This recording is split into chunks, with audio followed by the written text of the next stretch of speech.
Hi, my name is Elyse Fox, and I'm the founder of Sad Girls Club. Sad Girls Club is a nonprofit organization that focuses on the mental wellness of Gen Z and millennials with an emphasis on women of color and women of immigrant descent.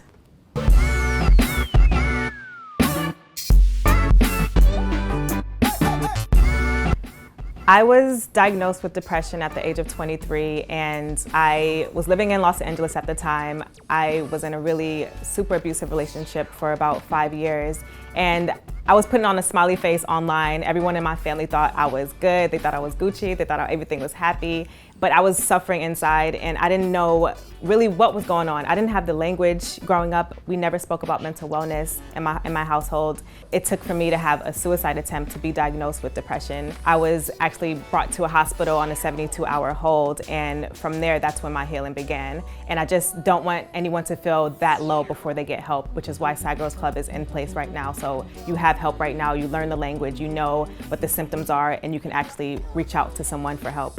I launched Sad Girls Club in 2017 once I released a documentary that detailed my worst year of my depression.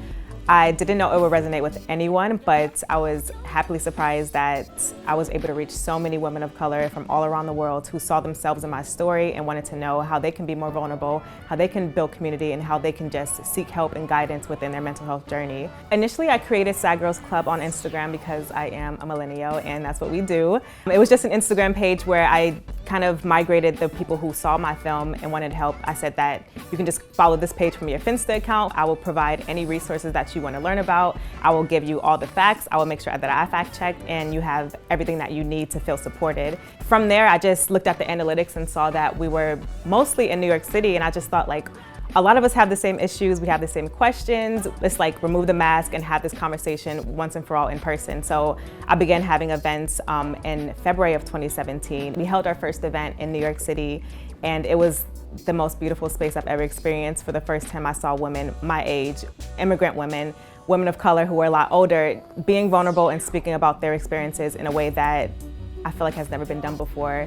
To date, we've held about 60 events, and they've all been accessible. They've all been either free or low cost. We've also held events in 3 different countries, and we reach about 5 different continents. Aside from our in-person meetups, Sad Girls Club has also launched a web series called Ask a Therapist, where our followers can ask a therapist any question that they have in their minds. We also collaborate with brands who want to discuss mental wellness. We've launched a run club with Nike to show our girls that you can get out and run as a coping mechanism. A few of the unique challenges that I've witnessed through Sad Girls Club are a lot of women who are first generation Caribbean or from African descent. They've never spoken about their mental health, and that conversation cannot be held in their home to this day. We hosted an event about a year ago, and it was on Easter Sunday. I remember the girl, she approached me and she was crying. She said, like, my parents did not want me to come to this. They said that I should just go to church instead. And I felt like I needed this space to talk about my feelings because I can't keep praying and it's out of my system.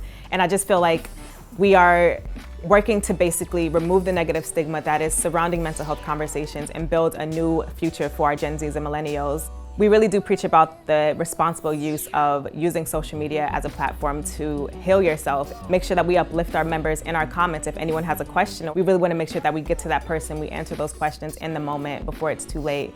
Social media can be a toxic space, so we really preach about how to use it responsibly. So Sad Girls Club is a nonprofit, so we are constantly fundraising.